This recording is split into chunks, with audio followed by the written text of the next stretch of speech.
Yo, what is Gucci?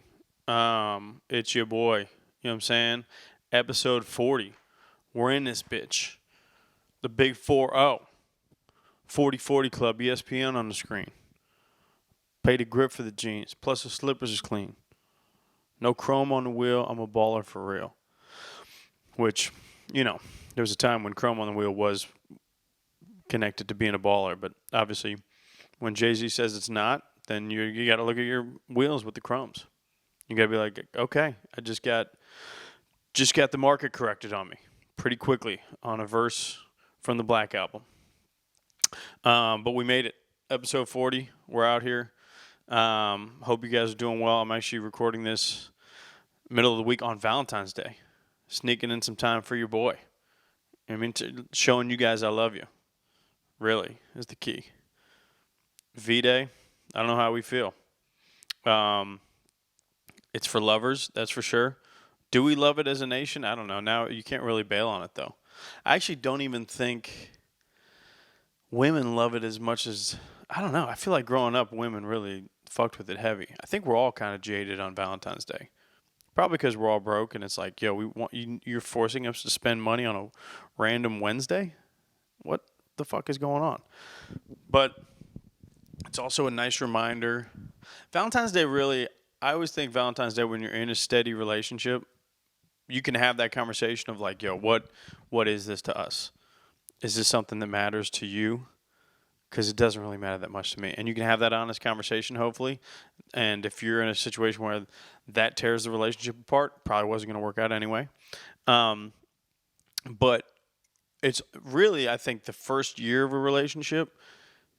If you're fucking around, I think on the male side, more so than the female side, it's like a deadline of like, yo, what's good? What are we? What's happening here? Because like you could be fucking around even like late into the year. You can dodge some things in November and December. Be like, I don't want you to meet my family yet. It's not that serious. I don't think that's the right thing. Also, you're doing a lot of maybe traveling back home, so the steadiness of the relationship isn't as solidified. And then New Year's is big, but New Year's is like, yo, I'm clearly fucking with you. I want to kiss you at midnight. You're my girl. You're my boy. Whatever the situation is, you should be my person at midnight. But that doesn't mean like, what the fuck are we? Where Valentine's Day is like, yo, what the fuck are we? It can typically be that conversation. It's a deadline. If you're starting a relationship, you need to look ahead. I've been dumb dude in my 20s, like not even thinking about it and being like, yo, what's coming up next week? Some dude will be like, yo, so you doing something with her for Valentine's Day? I'll be like, wasn't even on my radar, big guy. Because it's just I will say, even if you fuck with it, it's a stupid fucking holiday. And I don't think that's me being jaded. It's just like, first of all, I'm a big lover. I hope you guys know that about me. I'm pretty hostile. If you see me on stage, I'm pretty direct. I can be pretty blunt. Maybe, like, you think I'm an asshole. Some people probably are intimidated by me. I think, not maybe you guys listening, but if you don't know me and maybe you just see me on stage or something like that, I feel like some people are like, ooh, I don't want to talk to him. He might say some out-of-pocket shit. And you're correct. I might say some out-of-pocket shit. But I am a lover. I love being in love. I love the idea of love. It's a good thing. We all deserve it. But it's Valentine's Day is like, Music Soul Child is one of my favorite artists of all time. He sang a song called 143, and he put it very beautifully and more eloquently than I'll say here. But he was like, I want to treat you like Valentine's Day 365 a year. That's what we should be doing. If you're in a relationship, right? If you love that person, treat them like you love them all the time. You don't got to fucking wait for a little random-ass day in February to let them know. But there's also definitely relationships out there that aren't very loving. So I've been fortunate to be in some pretty loving relationships. And a lot of people are shocked by that. They probably think I'm in a pretty coarse relationship. Something that's pretty, doesn't have a lot of emotion. But your boy's out here, dude. Little fact about me, I write letters, dude. You know what I mean? I'm not going to tell you what's in them, but I'll hit you with them if we end up falling in love. You know what I mean? You're going to get one. I don't think that's going to happen to anybody else. I got one right now. You know what I mean? Locked in. She's getting some letters. She fucks with them. Because she fucks with your boy. I'm nice with the pen. But I find that those are way better. If you just write them a letter once a year on Valentine's Day, or like maybe like their birthday or their anniversary or something like that, if those are the only times you write letters, those letters weak as fuck, bro. You know that. You got to do it in a random ass day. And typically, the most I've found that, well, whatever, you could be super in love on a Valentine's Day. But there's usually some stretches in the middle of the year, random parts of the year where you're like, man, I love this bitch. Obviously, I can call her my bitch. You can't. You know what I'm saying? But you love this girl. You love this person, whoever it is. You love the fuck out of them. Those are the days you sprinkle it in. You know what I mean? And women, this is more of a male perspective too, because like women, I feel like women are typically much more, they're consistently very loving. Whereas we as men have to like remind them that we love them. We're some dumbasses. Like, I'll get into conversations sometimes where it's like, we're never together. And in my mind, I'm like, we are always together. But it's like, are you together in a way that they want to be together? On that level, on that depth? And no, the game's on when we're together. But it's like, we were together all day Sunday. You know? I was focused on some other stuff, but physically, we were together. You know what I mean? You can't deny that. That facts are facts. But that's not a great argument. But Valentine's Day, I don't know. Take it. Don't use it as the only day that you do something special. That's for sure. And then it's tough. And then my girl's birthday is in a couple weeks too, so that's tough. That's always a tricky one. You got it, because you can't really. You got to kind of do. You got to do like the prequel. You got to kind of give her the appetizer, the sampler platter for Valentine's Day, and then the birthday's better. Unless I don't care that much about the birthday. It's really knowing the individual. Which one matters more? There are things that matter more to people. I've been with a girl where Christmas is the one, right? That's the one you got to go hard for. So don't do the other shit. You spread yourself out strongly. You don't want to overdo it Valentine's Day, and then you're going to undersell the other one. Come on, bro. Think ahead. These are also things. I'm 37 now. I just figured this stuff out probably within the last 4 or 5 years.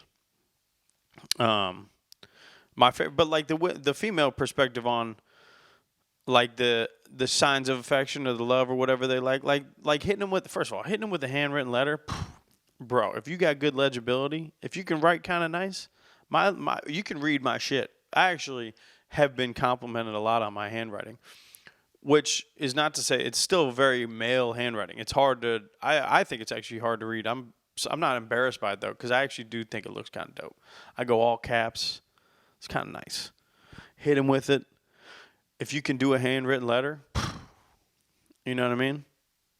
I learned that from Boys to Men. That dude just literally took, I think, the whole Boys to Men song and wrote it out, which is plagiarism, and that's gonna come back to you. I don't think you should do that. Take a song. And now, especially with Google and shit, it's like you can't take a song lyrics and just write them and act like it's yours. That's going to come back to bite you. I remember my brother one time when he was in high school, he told some girl, he was big into John Mayer, early John Mayer, which is, you know, an odd claim to fame. But John Mayer didn't pop off right away. I think the singles kind of trickled in, and then he blew up. From Room for Squares was the album. And I believe this is a lyric off of My Body is a Wonder, or Your Body is a Wonderland, but I remember my brother said he told this girl he was dating in high school, I never want your head to hit the bed without my hand behind it. Pretty sure that's a lyric. It's something like that. I never want your head to hit the bed without my hand behind it. It's a good one, right? It's a great lyric. I'm pretty sure it's on that Body is a Wonderland. He told that to some girl, and she was like, that's the slickest, most amazing thing I ever heard. She like documented in her mind, like, I can't believe he said such a sweet thing.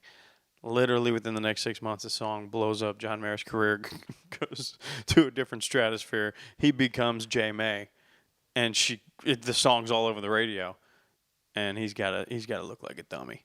So don't plagiarize from lyrics unless it's like a deep cut that she's never gonna. But with Google, you're gonna find those lyrics somehow. You know what I mean? But try to be slick with it. Try to hit them with the nice shit when they don't expect it. That's the key. That's what I always. If I really care about somebody, I want to give them something. Those are the best times when they're surprised by it. Oh my god!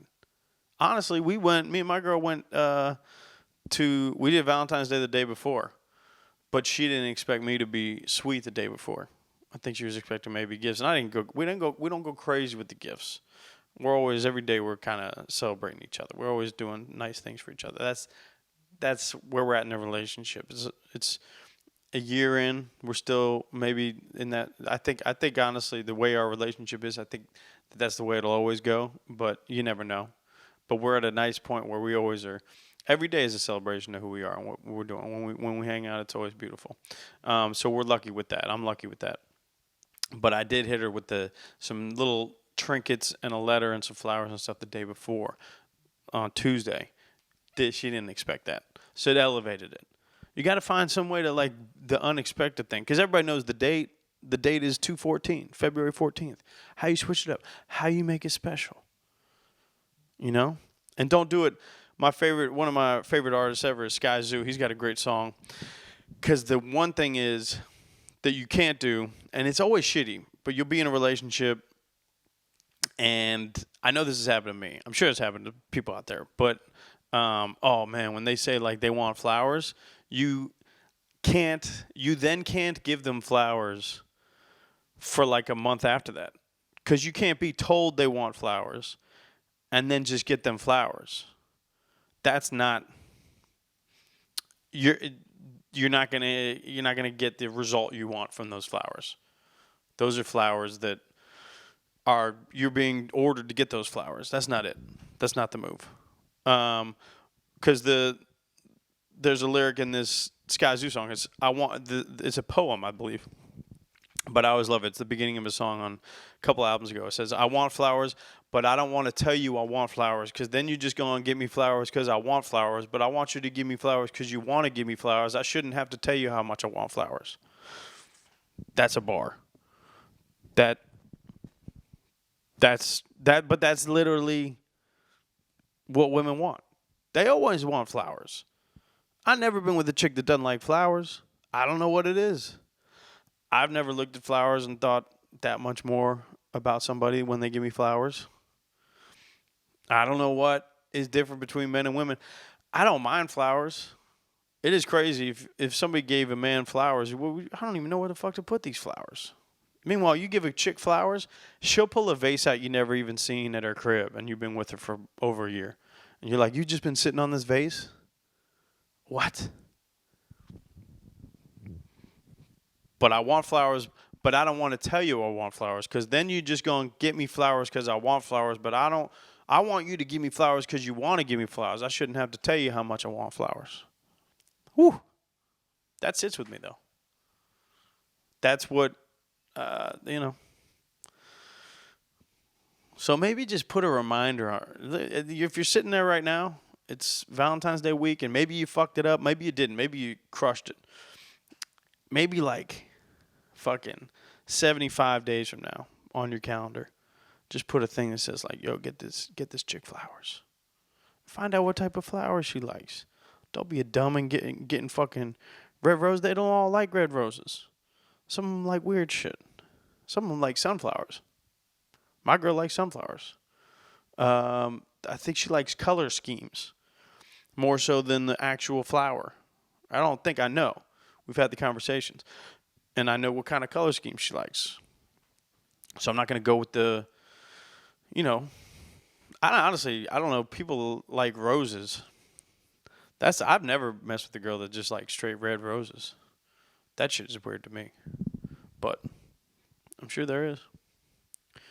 Meanwhile, I got my girl calling me now. She don't know I'm recording? What the hell? I got to tell her I love her.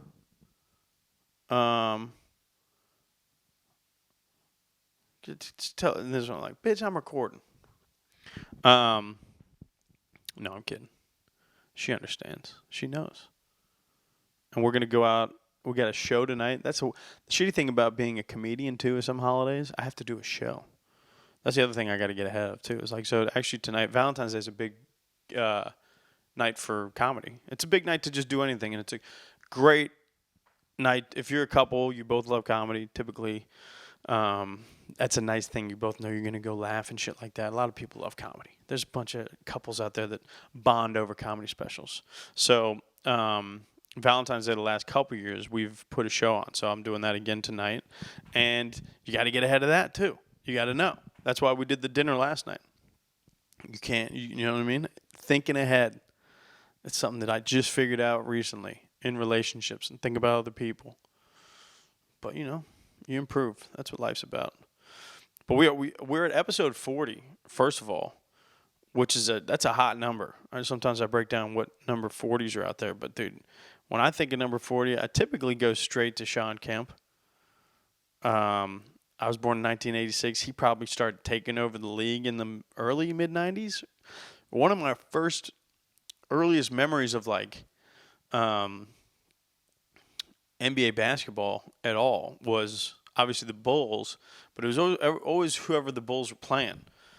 And I do remember the Phoenix Suns series.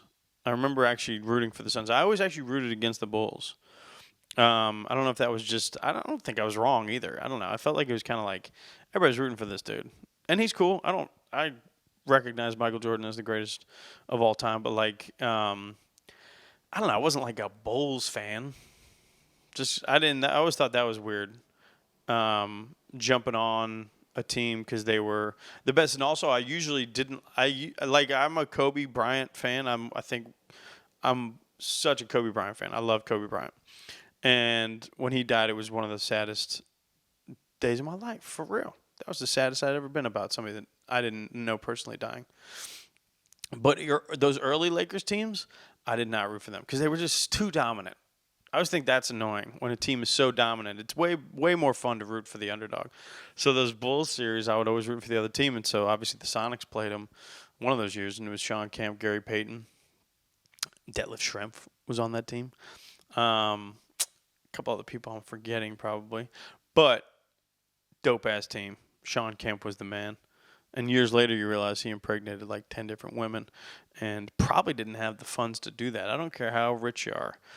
If you get to that point, that's tough. You're spreading the seed too thin, my guy.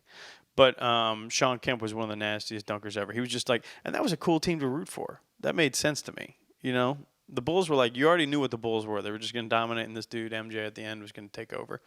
But like, what's the Sonics team doing? This Gary Payton guy seems fun. So, yeah, that was the first number 40 came to mind. Mike Allstott, also classic number 40, rumbling, tumbling through the football field. Those are crazy highlights. I know I was talking about Barry Sanders last week. If you want to look at some crazy highlights, that a football player that literally will not be a thing that we even think about moving forward, like the way that he played the game. I guess he was a fullback. They don't even make fullbacks anymore. Teams don't have fullbacks. So Mike Allstott, number 40. Go look up those stats.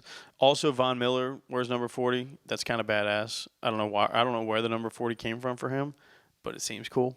I know he did it. I don't know if is he still wearing number 40 in Buffalo? I don't know, but he's a bad man, a game wrecker, they call him. And then, but number 40, my favorite number 40, is actually I prefer him as number 42. Because he went to Arizona State as number 42, but in the NFL as an Arizona Cardinal, Pat Tillman, number 40. And I don't know why, but I was just watching. They have his documentaries on Amazon Prime right now. And I hadn't watched that since I saw it in theaters, actually, in Arizona at the Harkins Center at Scottsdale Fashion Square. And if you want to get mad at this country, go check that documentary out. If you don't know, Pat Tillman is the dude that passed away in Afghanistan, I believe is where he died, joined the Army after 9/11, and died of friendly fire. And then they lied about it. and they told us that it was something else. It's like, bro, just be straight up. If he died on some dumb shit, he died on some dumb shit. And that'll make us all very angry. But you lying about it and trying to cover it up, what are we doing? Do not shame a fucking hero like that. So, Tillman, always near and dear to my heart. Arizona State Sun Devil. I got there right after, because he died in, I think he died in 04. 03 or 04, and then I went to Arizona State in 05. And they already had the statue up, like, by the time I was, I don't think that, they probably didn't have it up, but they got a dope-ass statue of Pat Tillman at Arizona State. And they should have more. They should have more. That dude's the man. I know sometimes I'm super cynical about this country, but that dude's the fucking man. And if you don't know a lot about that story, the documentary is good because you dive into like who he was growing up, you see his family and all that shit, and then you dive into the ins and outs of what happened. There's some people that were there that day, that a lot of them that were there that day that are talking on there. Fucking crazy. It'll make you'll walk away pretty angry, but it's also good information to have, you know. But yeah.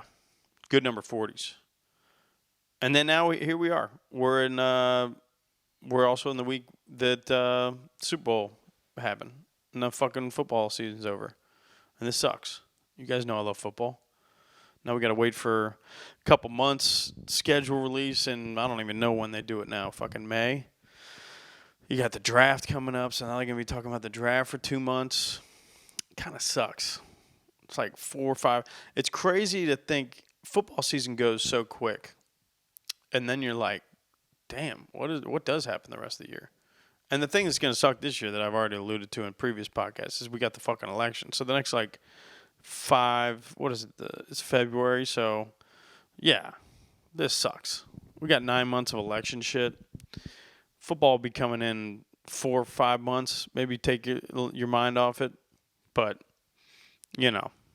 And then the last game of the year is kind of whack. It was pretty much a shitty game until it wasn't a shitty game in the third and into the fourth quarter, and obviously overtime. It also wasn't like it was good to I don't know when the last time there was an overtime in a Super Bowl. So that was cool. It was cool to see that. You also, you know, I don't fucking like the Chiefs, but you can't deny that Patrick Mahomes is the fucking man. And he gets to fucking solidify it again. That pisses me off a little bit. I was rooting for the Niners, which was not easy for me to do. But it would have been an easier pill to swallow to see them beat the Chiefs. The Chiefs fucking bother me, and then you just, yeah. You know the thing that sucked the most, and I've talked about this a little bit, but I will reiterate the fact that this season, you really like. Both those teams were pretty beatable in that game. And people talking about how the Chiefs defense had a historic run and shit like that. It's like, I just don't know that they played anybody that great. And it's weird because as you step away from it, people are talking about how like the AFC is so crazy good right now. There's some of the greatest quarterbacks ever in the league right now, like this one moment. But like that doesn't mean that the teams are actually great.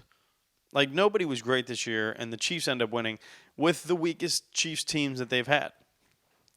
I will sit here and say that defense stepped up. But by the time they got to play the Niners didn't have all their tools as well. And they weren't humming on the same level that they had been humming the year leading into the year too.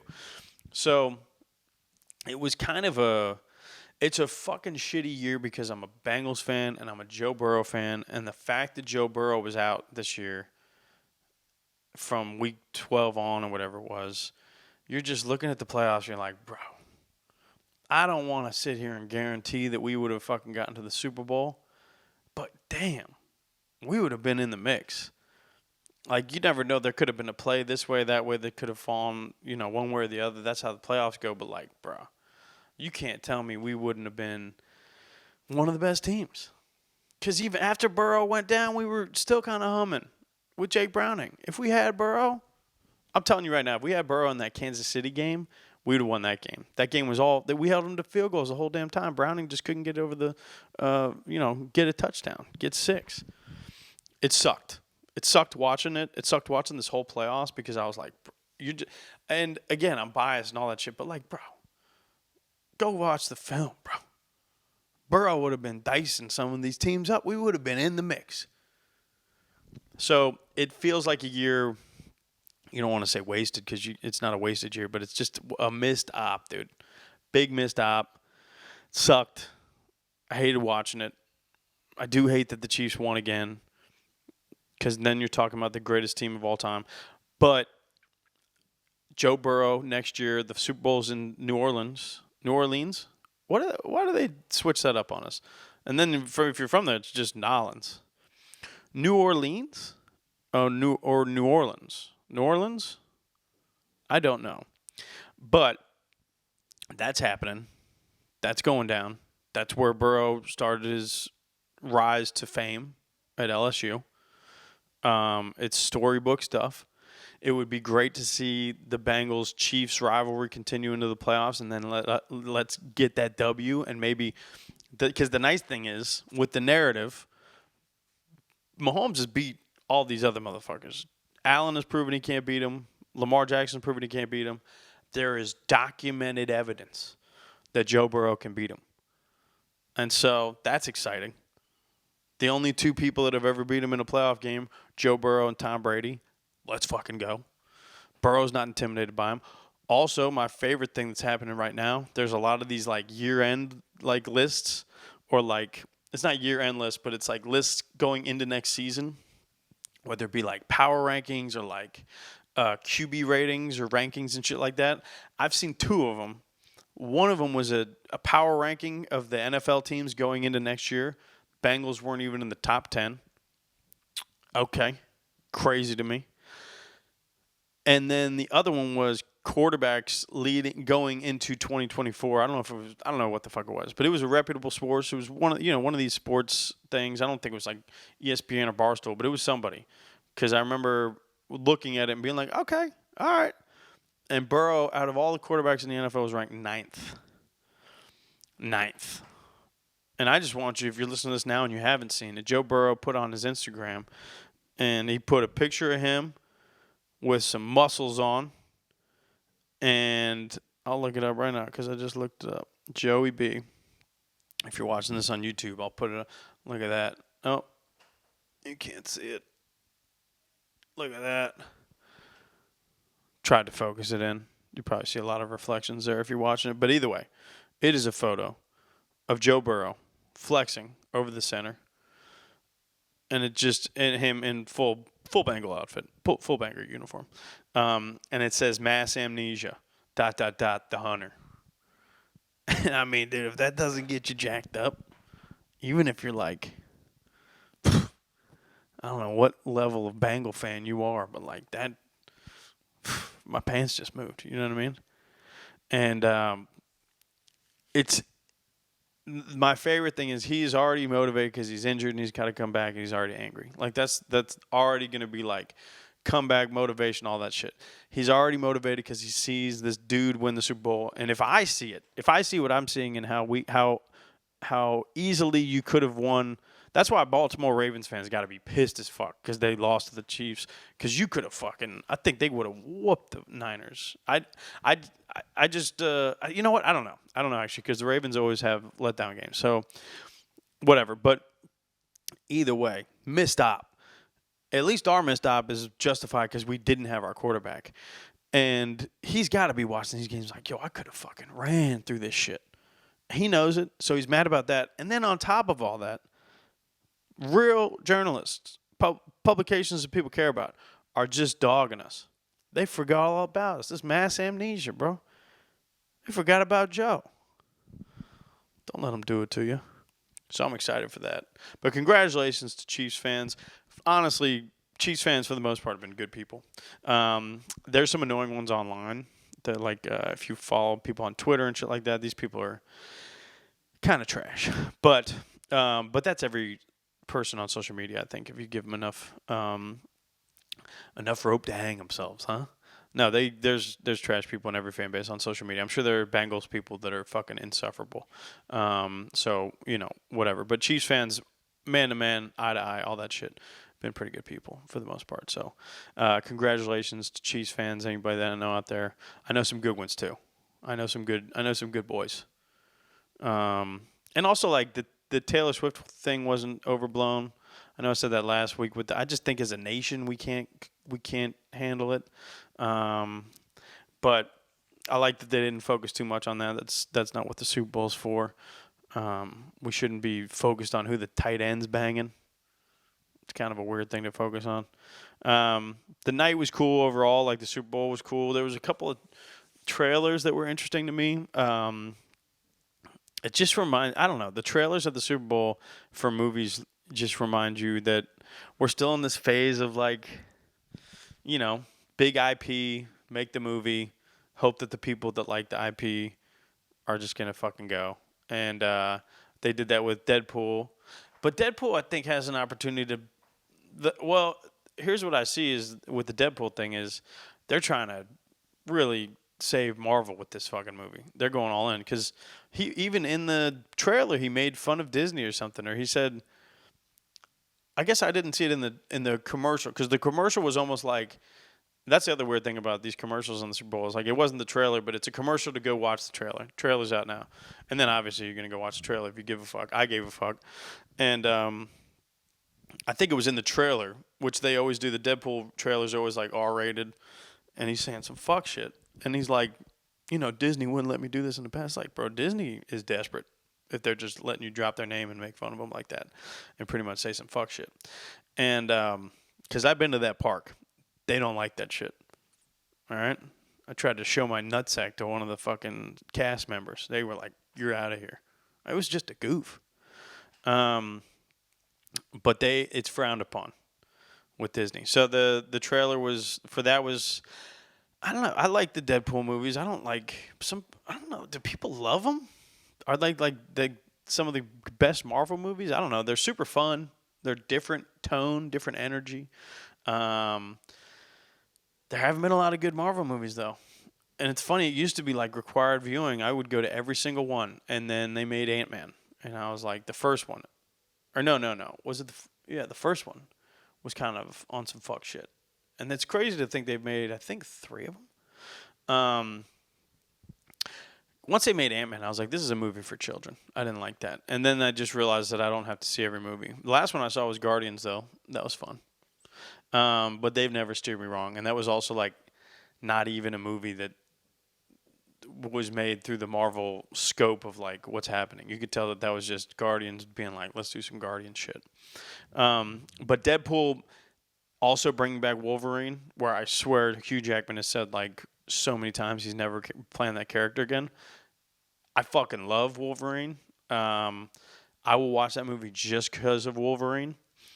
I thought that one of my favorite movies, I guess this is weird to think about it as a Marvel movie, but it is, but one of my favorite Marvel movies for sure is Logan, which was so fucking good, which was supposedly the last Wolverine movie. And happy. You know what? Honestly, I'm in on the Deadpool thing. They got me. They got me with the fucking trailer. But the other one was Wicked. They got a movie for Wicked, and I don't know. I'm sure my mom will see it. You know what I mean? Like I'm not a Wicked guy. I kind of know what it's about. I never saw the play. I know people fucking love it. I don't know. Am I supposed to see this movie? Is that for me? Probably not, right? I don't mind a musical. I don't know if my girl likes shit like that. If she fucking wants to see it, maybe I'll go see it. But, like, that doesn't excite me. That's the thing. It's like, but you know what? I'm probably wrong on this because it just doesn't excite me. But there are people that are fucking excited about that movie, I'm sure. It just seems, I don't know. What happened? I just want a fucking original movie where they're like, dude, look at this big movie star. We've got an original idea. We've got a dope-ass director. This is it. Boom. Go see that fucking movie. You know? That's what I want. That's all I want. Because it's like, they act like we have to make these big movies to, like they redid, the other one was Twisters. They were redoing Twisters. I actually just saw Glenn Powell. I think I'm Glenn Howell or Glenn Powell. I think I mixed that up last time too. But the guy that's in Twisters, I saw him the other day at the golf tournament. And it's crazy. He's now attached to just two movies that are like remakes of old movies. And dude, don't get me wrong, Top Gun Maverick was a perfect film. I don't hate that they remade that movie at all. Twisters, it makes sense that they're remaking it because the CGI stuff will be crazy in this one, but I don't even know if they're going to change. It seems kind of like the same movie. Hopefully, it's a little different. I don't know, but they're just making old.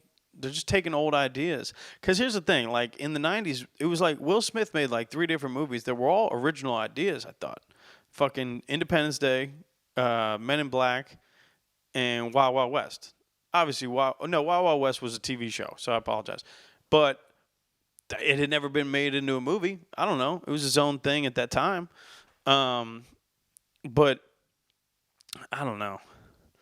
It's just, it's just.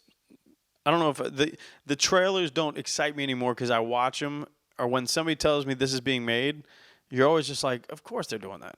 Of course they're doing that. It's never like, what are they doing? The reaction is never like, oh, really? Oh, okay. I'll check that out. It's always like, oh, of course they're doing that. And that doesn't excite me to go to the fucking movies anymore. That being said, I'll probably see Deadpool 2 or Deadpool 3 or whatever it is. Deadpool and Wolverine. And I'll be a son of a bitch if I won't be dragged into Twisters. But I will. That's the type of movie I'll wait. I need a couple people to tell me it's all right. I'm not going to go. That's not first night or whatever. Like, unless I'm like randomly bored in a town outside of fucking LA on a weekend doing shows and I'm just bored during the day, maybe I'll go watch it if I have to, but I'm not seeking that one out unless I get some good hard vouchers before that. And then Wicked I'm out on unless I stumble into it and I have to watch it because of a relationship I'm in. Speaking of watching things, I have been crushing TV lately. Over the past month or so, I've been watching True Detective is coming out week to week, which I liked. I like a week to week thing. Like you kind of get to. I think True Detective did it right because you're like, it's a show you can sit with and try to think about things. It's been okay. I will say they've got one episode left now, and if you haven't been watching, I've suggested to people that they should watch it. I think that people should watch it. It's good. It's well shot. I like the director. Her name's Issa Lopez. I don't know what else she's done, but I like the look of it, all that stuff. Like, it's a little different than the other True Detectives. I think it's more, I don't know how to say it, but it has a different tone of operating in reality. There's potentially a supernatural thing going on. That doesn't give anything away, but it's like a little different energy of like, yo, is this going to be did a person do this or is there some other shit going on? Because you find that out in like the second episode, you see that. But it's worth a dive. I will say, after the next episode, when you guys tap back in with Yahmsayin, episode 41, I'll have a fully formed opinion on the finale, and I can see them fucking this up. That's where it is. It's one of those shows where this last episode, I'm now on the last episode. The second to last episode had some stuff. There's some things. They're connecting dots. They're doing more like getting to the finish line. But it could the last episode, which is a lot of shows, but this last episode could it's a make or break right now. So, and they got a lot of questions to answer. That's all I'm saying. But Jodie Foster's been great. Some pretty good acting. There's some people I've never heard of that are pretty decent in it. And there's some familiar faces, too, that I hadn't seen in situations like this, and they're pretty good. So I like it so far. We'll see. It's crazy. It's about to be over, and it's still a we'll see. But that's some TV shows for you. You can land the plane or you can't. The other one I was watching, I'm about to finish, too, is Griselda on Netflix. Some people were telling me I should watch Griselda. I think those people were probably wrong. I don't think you need to see the show. If you love Narcos, it's Narcos light. It has a lot of Narcos energy. I fucking love Narcos. I loved all of them. I thought they were all good. The one with Michael Pena in Mexico was great, and then the OG one with Pablo Escobar was fucking great. But yeah, this one is, first of all, it's Sofia Vergara. you know, just stacked. The weird thing about this show is I'm literally watching it, and if you know anything about Griselda Blanco, the person is it's after the godmother. She was one of the most prominent people in the Miami cocaine deal. If you ever watch Cocaine Cowboys, great fucking doc. They did 2 of them. She's like a central player in a lot of that, but she's not like. It's more about like the dudes that were like flying the planes and shit. If I remember that documentary correctly, good one, good documentary. But this is Sofia Vergara is playing Griselda Blanco. But if you know anything about Griselda Blanco, this bitch looks like a bulldog. This bitch is a tough looking broad, and they got Sofia Vergara playing the smoke show of all smoke shows, one of the hottest women alive. Definitely one of the hottest chicks in the past 15, 20 years. You kidding me? You got her playing a bulldog? This chick, Griselda Blanco, looks like fucking the bad guy and All Dogs Go to Heaven. You kidding me? Carface. You know what I'm talking about. They got Sofia Vergara in it. They did some makeup stuff to make her a little bit uglier. I mean, she's still Sofia Vergara. They put makeup on her to make her a 9. You know what I mean? And like, still, honestly, this bitch is still a 10. Her body's an 11. You can't take that away. What are you hiding that with sweatpants? You kidding me? And then I actually think she's done a good job. She's a good actress in this. It's not about her. It's more just, I don't know. There's probably just the fact that I've watched a lot of shows like this, that I love shows like this, where you just kind of, maybe I'm tired of all the same beats and stuff like that. You always know it's going to go bad the same way, pretty much. It gets too successful. The fun episodes are typically the wild success. The fun episodes are actually how it gets going, in my opinion. The fun episodes are like how the individual connects the dots, or how the group connects the dots to get the money going.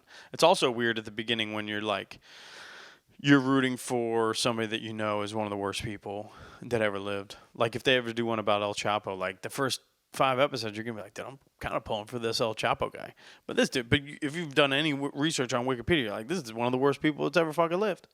Killed everybody. He might have killed somebody you know, maybe a distant family member, you know. But it has a lot of those same beats. It's probably the weakest version of Narcos that they've made, even though it's not a Narcos. I would imagine they pitched it as a Narcos, and they were like, nah, just make it its own thing. But, yeah, I mean, I think Sofia Vergara's great in it, actually. She's doing well, but, like, it's just, I don't know, it's not hitting for me. There's one more episode left, and I don't give a shit what happens. You know what I mean? Which isn't the energy you want to. You're kind of like, this bitch is done. And you know what? I've done my research. I know. That's the other thing that I think happens with these shows, too, is like, I'm somebody that I've watched Cocaine Cowboys, I've watched a lot of documentaries and stuff. It interests me how these things came to be. And so I know enough of the real shit where by the end, once you've seen kind of everything you wanted to see in the show, I'm kind of like, at this point, I'm like, all right, this is not going to end well for this person. I know that. And they're just going to end up in jail. And yeah, that's not a fucking spoiler alert if it's actually a fucking thing that happened. Okay. Grow up. But yeah, Griselda's been fine. But the show that I've been watching that we should all be consuming, and you guys should all watch, this is a hard vouch show for me, is I watched Mr. and Mrs. Smith. And I fucking loved it. And I didn't know what to expect going into it. I remember the movie, but I don't remember the movie that much. I know, I remember liking it. I'm a big Brad Pitt guy in general. I probably only watched it like once. And then it was always on cable. I remember it was always something that was on I don't know if it was FX or something like that, but I remember consuming it through different channels that way. And it's a movie that is about a married couple that's been married for a long time, whereas this movie goes back to the original beginning of this relationship. And it's been very good. Or no, not been very good. I crushed it all, actually. I watched it all. Really enjoyed it. When I started watching it, I didn't think that I would just sit down and watch all these eps, but me and my girl sat down and watched like 4 in one night. We just had, it was like a late night. We ended up till like 2 in the morning. And you're like, oh, damn. Should we do another? We should probably go to sleep. Um, but Mr. and Mrs. Smith, hard vouch. Donald Glover, always great. If you liked Atlanta, I liked Atlanta. It is got some Atlanta energy. Um, it isn't like Atlanta at all, but it's good action and all that stuff. But it has, I don't know how to describe it, but it has you. If you watched and enjoyed Atlanta, you will at some point be like, oh, I see the tone of this. I see what's going on, and I understand. Like, it's Donald Glover wrote it and all that shit. So, um, you can see his influence on it too, and a lot of things that you might have loved in Atlanta, you will love in this. A lot of the scenes are very. I don't know. I love his ability to create these scenes that feel very much like something that would happen. These conversations that are very human, that would 100% have happened after the other thing happened. But the other thing might have been an insane thing. Right? So there could be an insane thing that happens, and then the next scene is them having this really human conversation as a couple that feels like something that humanizes the show after this crazy, chaotic action sequence and shit like that. It's very good. I liked it. There's a lot of big cameos in it. The dude from Narcos that played Pablo Escobar is in it. And I liked seeing him because I don't think I've seen him in anything. I thought he was phenomenal as Pablo Escobar. And I don't think I've seen him. I'm sure he's been in some other stuff, but I hadn't seen him in anything in a big role. And so that was pretty dope. And you know who was in it? Was Michaela Cohen was in it, who I love. She made a show. She made a couple shows now. What was the show that I liked? She made a show on HBO that I really fucked with heavy. It was like 8 episodes. It was like, what was that show called? It's like, why don't you? What is it? But the fun side note about Michaela Cohen, I just saw her in person the other night, and I was like, oh shit, that's Michaela Cohen. I May Destroy You. She made a show called Chewing Gum that I heard was great. Never watched that. But then that momentum took her to HBO, and she made I May Destroy You. It's only 1 season. It's good. It's heavy themes. Probably not for everybody. There's some shit that'll make you maybe uncomfortable. I really enjoyed it. I thought it was great. And then she made a little cameo in one of the episodes of Mr. and Mrs. Smith. And then, like a week later or whatever, like 2 nights ago, I saw her like 2 feet away from me, walk right by me at the Comedy Store. I was like, gee golly, that's crazy. I didn't say anything to her. But that was pretty cool. And then, so the other person I saw that night too was Adam Sandler. Got to see Adam Sandler. That's a crazy thing in LA and in the comedy world in general. That's probably the coolest thing about my job. I've probably referenced this multiple times, but like, you just don't know who the fuck you'll see. I never thought I'd see Adam Sandler on stage. But he came through, I guess I don't know if he's working on an hour or if he's working on something for, I know Netflix's A Joke Festival's coming up. Maybe he's doing something there. I don't know. Hopefully he's doing something big. But he was on stage at the Comedy Store, and it's cool. You'll just be chilling, and one of your homies will be like, yo, I just saw Sandler walk in. And you're like, what? And then what you know if they walk in is they're typically 9 times out of 10 they're not there to just chill, right? There have been some times I heard Chris Rock was there actually recently just hanging, and maybe he's looking for an opener, or maybe he's looking for somebody or maybe he's just looking for inspiration. He's just chilling in the crowd, and he's looking to steal our jokes. Maybe, you never know. But so when somebody like that shows up, you're like, oh shit, they're gonna go on one of these rooms, and there's 3 rooms at the Comedy Store, and typically those individuals are gonna either go in the main room or the original room, and he ended up going in the original room. And you know what? I actually didn't even watch the set. I did watch him get up and all that shit, but I was already at a point where I had some homies. We were gonna go get something to eat and start bullshitting. And sometimes that's the move. I don't need to see Adam Sandler. I didn't actually care that I didn't see him, but the fact that I saw him physically on stage at the Comedy Store, and you're just like, this is crazy, was kind of surreal. And it was cool to just be in the same building as a dude like that. You kidding me? Legends. So I've also like almost walked by him a couple times. The last couple times I've heard he's at a place, I've literally missed him by like, it was one of those things like, dude, the Sandman was just here. And I missed him by like 10 minutes. So it was the first time I'd like been in the same building with him and got to get eyes on the boy. So that's pretty neat. Other than that, what else is coming up for me? We got, Mr. and Mrs. Smith, though. Watch that shit. That's a hard vouch for that. But yeah, now we have no football. That sucks. I hope you guys enjoy Valentine's Day with whoever you love.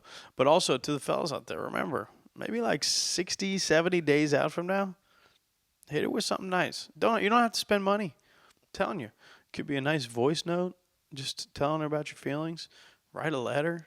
Look within for the answers, you know? Do something sweet.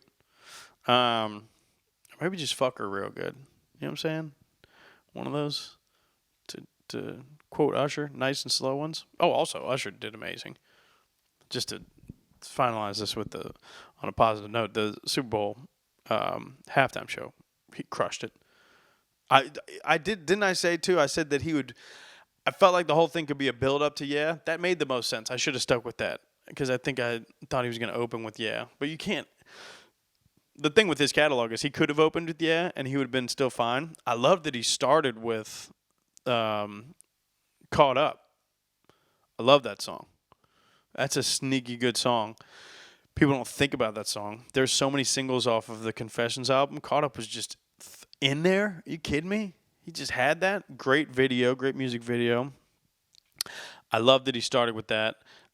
He did all the hits. He was amazing. He did have Alicia Keys come out. We knew that. Lil Jon and Ludacris. It was great. That was great. will.i.am was there. I actually didn't even know.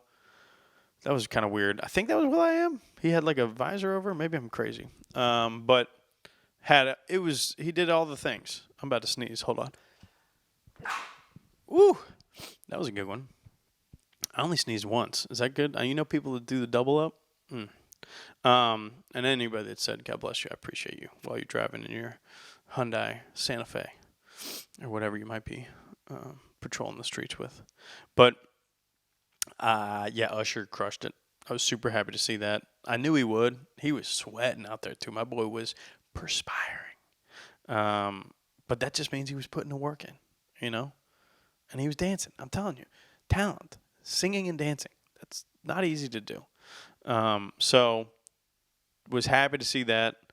And also it's crazy to think next year is going to be in New Orleans. And you're sitting there and you're like, Lil Wayne? That's the other crazy thing is I'm at an age where the people that I love are now halftime shows. And, that's where we're at. I mean, I'm definitely the demo that they're targeting with that. I was super excited to see Usher. I forget what last year's was, but I think I enjoyed it. 2 years ago was Eminem. Or no, it wasn't Eminem. It was Dr. Dre. But, you know what I'm talking about. Dre, Eminem, 50, Snoop. You kidding me? I'm missing one. Who was in between that? I don't know. But there's definitely probably right in my wheelhouse, even though I'm blanking on it. And then next year, it's in New Orleans. Fucking Cash Money? You know what I mean? Let's just do Lil Wayne could do it. It'd be amazing. We would love it. Also no. Beyonce's from Houston. Something like that. Should be somebody from the South, for sure. And I think has Beyonce done it? Maybe that's what I'm forgetting in that year. But either way, Lil Wayne next year would be dope with the Joe Burrow Super Bowl. That's all I'm asking for. In the meantime, fuck with your boy, turnercomedy.com. Go get some fucking merch. You know what I'm saying? All the sweatpants. If you forgot, you fucked up, you didn't get somebody something for Valentine's Day, hit him with the sweatpants, doggy. I'm in Indianapolis and St. Louis coming up, San Diego as well. If you're in San Diego, St. Louis, Indianapolis, come through. I got March in San Diego. I've got the end of March in St. Louis and the beginning of April in Indianapolis. All the dates are on turnercomedy.com. Get some fucking tickets. Fuck with your boy. I appreciate y'all. Peace.